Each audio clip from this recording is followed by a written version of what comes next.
Shalom, shalom à tous les bien-aimés, bienvenue sur votre chaîne, libre et affranchie. Alléluia.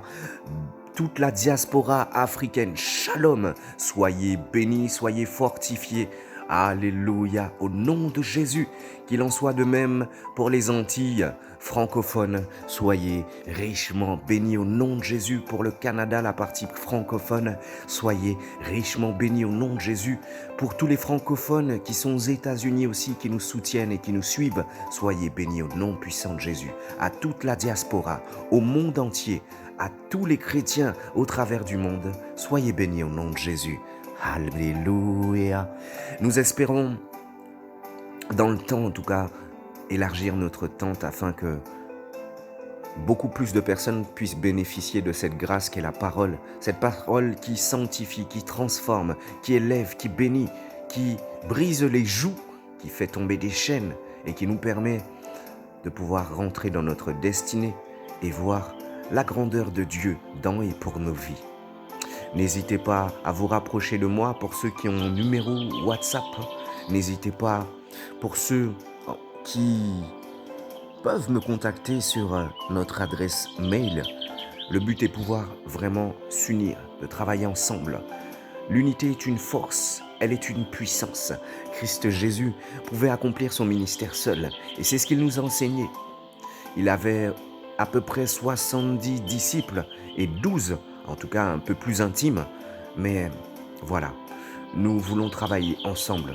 Nous voulons, alléluia, rassembler tous les dons de l'Esprit en tout un chacun pour que le nom de notre Seigneur soit puissamment glorifié, élevé et que les personnes puissent bénéficier de cette grâce. Voilà cela que nous sommes appelés.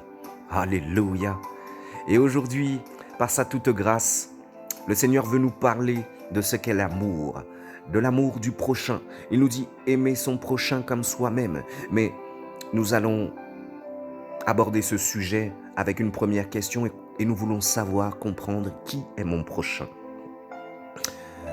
Et nous partirons sur la base d'un titre, Relation-émotion. Alléluia. Aimer son prochain comme soi-même est un commandement que le Seigneur nous a laissé. C'est là que les choses se compliquent pour certaines personnes qui ne comprennent pas vraiment ce qu'est l'amour selon Dieu. L'amour est bien plus qu'un sentiment. L'amour selon Dieu est une action. Tout le monde connaît ce verset qui dit « Car Dieu a tant aimé le monde qu'il a donné son Fils. » Alléluia. Localiser son prochain. L'homme de nature est égoïste et a tendance à aimer les personnes qui le font sentir du bien, qui répondent à ses besoins, à ses attentes, à ses désirs, à sa satisfaction personnelle. Et c'est ce que Jésus a dénoncé en Luc 6, 32. Il nous dit, si vous aimez ceux qui vous aiment, quel est votre mérite? Les pécheurs aussi aiment ceux qui les aiment. Un pharisien qui voulait se justifier lorsque Jésus enseignait sur le fait d'aimer son prochain comme soi-même a posé cette question. Qui est mon prochain? Jésus lui a alors répondu avec la parabole du bon samaritain et lui a démontré que notre prochain se réfère à tous les êtres humains qui se trouvent sur notre route. Alléluia! Nous parlons d'un Dieu surnaturel qui nous a donné son esprit puissant afin d'opérer dans le surnaturel, bien-aimé. Alléluia! Nous ne sommes pas appelés à suivre le courant du monde, ni des choses de ce monde. Notre Dieu est grand, notre Dieu est puissant, notre Dieu est souverain, et il domine sur toute la création et sur toute pseudo-puissance. Alléluia! Nous continuons et nous avançons. Différentes personnes, retiens cela. Comment manifester de l'amour à toutes les personnes qui sont sur notre chemin, à celles qui nous aiment et celles qui ne nous aiment pas, et même encore celles qui nous détestent. Alléluia! Pour pouvoir aimer son prochain de manière équilibrée, il est intéressant de regarder les relations que Jésus a pu avoir avec les hommes de son époque. Il a dû gérer des relations avec toutes les catégories de personnes, avec ceux qui l'aimaient, ceux qui le haïssent, celui qui l'a trahi et ceux qui l'ont condamné à mort. Il les a cependant tous aimés, et son désir était qu'ils soient tous sauvés. Ce que l'on remarque aussi, c'est que Jésus ne livrait son cœur qu'à un nombre de personnes réduit. Ceux qu'il considérait être ses amis proches, ceux en qui il avait confiance. Alléluia. Nous avons besoin de leçons, de pouvoir tirer des leçons de la vie de Christ. Alléluia. Aimer quand c'est difficile, un autre niveau de maturité à atteindre. Amen. Notre nature humaine a tendance à être attirée par les personnes aimables, agréables, dociles, les personnes qui nous font du bien et les personnes qui nous parlent bien. Par un réflexe de défense, on préfère éviter les personnes agressives, celles qui sont désagréables et celles qui parfois nous montrent de la méchanceté ou même de la haine. Dieu attend de notre part un autre comportement, car lui-même nous a aimés lorsque nous étions ses ennemis. Témoigner un amour sincère aux personnes difficiles pourra les aider à changer. L'amour est une puissance. Mais Dieu prouve son amour envers nous en ce que, lorsque nous étions encore des pécheurs, Christ est mort pour nous. Savoir parfois garder des distances. Dieu a démontré son amour en donnant son Fils unique. C'est de cette manière dont Dieu nous a tendu la main.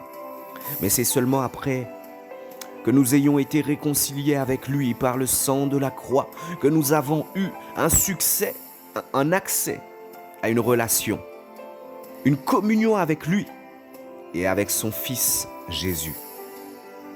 Si Dieu aime l'homme pécheur, il n'a pourtant pas une relation intime avec lui. La parole de Dieu nous invite clairement à garder nos distances et ne pas avoir de relation avec les personnes qui vivent dans le péché. 1 Corinthiens 15, 33. Ne vous y trompez pas, les mauvaises compagnies corrompent les bonnes mœurs. Cela veut dire que nous ne pouvons pas avoir d'intimité avec ce genre de personnes, mais que pourtant nous devons leur témoigner de l'amour et les aider à venir ou à revenir au Seigneur et à se débarrasser de leurs péchés. Alléluia. Nous avançons et retiens cela. Aimer de l'amour de Dieu. Répète avec moi. Aimer de l'amour de Dieu. L'amour humain est toujours égoïste, souvent inapproprié et parfois encombrant. Le comprendre et le délaisser afin de recevoir un amour divin. Un amour pur et désintéressé pour notre prochain est le premier pas à faire. Car nous sommes incapables de produire par nous-mêmes cette qualité d'amour spirituel et surnaturel. On ne peut donner que ce qu'on a reçu. Alléluia. Quand l'amour de Dieu est répandu dans notre cœur, nous pouvons aimer le Seigneur, alléluia, comme nous le devons, et non pas d'une manière émotionnelle qui risque de s'effondrer face aux pressions, aux difficultés à venir. Si nous ne sommes pas capables d'aimer Dieu qui est parfait, qui est saint, qui est merveilleux, par nos propres forces, il est plus qu'évident que nous serons bien incapables d'aimer notre prochain qui lui est imparfait, qui n'est pas merveilleux et qui parfois même n'est carrément pas aimable. C'est pour cela que nous avons besoin désespérément que l'amour de Dieu soit répandu en ce matin dans nos cœurs afin d'aimer nos prochains avec cette qualité d'amour puissante, surnaturelle. Alléluia. Cette capacité divine. Voici, nous arrivons à la fin. Répète avec moi, avoir le cœur de Dieu. Avoir le cœur de Dieu. Lorsque nous demandons à Dieu de nous donner son cœur pour les autres afin que nous puissions les aimer comme lui les aime, beaucoup de choses vont changer. Puisque nous n'aimerons plus dorénavant par intérêt dans une attente de recevoir quelque chose en retour. Nous aimerons avec la compassion, l'amour de Dieu et la motivation d'aider notre prochain à grandir, à acquérir de la maturité. Et nous ne verrons plus ces erreurs comme des fautes terribles et irréparables. Mais avec la compassion de Dieu dans notre cœur, nous aurons le désir de le secourir. Et nous serons toujours prêts à leur pardonner leurs manquements, leurs fautes et leurs faiblesses. Waouh! L'amour de Dieu est merveilleux. Il élève, il transforme, il donne vie, il libère. Alléluia! Il brise les jougs de la malédiction. Il amène la lumière dans la vie de quelqu'un. Et le Père se glorifie de ce que nous puissions prendre part à cet amour, car il dit que sans l'amour, nous ne sommes rien. Alléluia. Le signe d'appartenance d'un enfant de Dieu, indéniable, c'est l'amour. Satan peut tout imiter. Satan peut ruser en toutes choses, mais il ne peut pas aimer. Bien-aimé, voilà la puissance réelle d'un enfant de Dieu. Alléluia. Soyez tous bénis au nom de Jésus. Je te souhaite une agréable journée. À très bientôt. Shalom, shalom.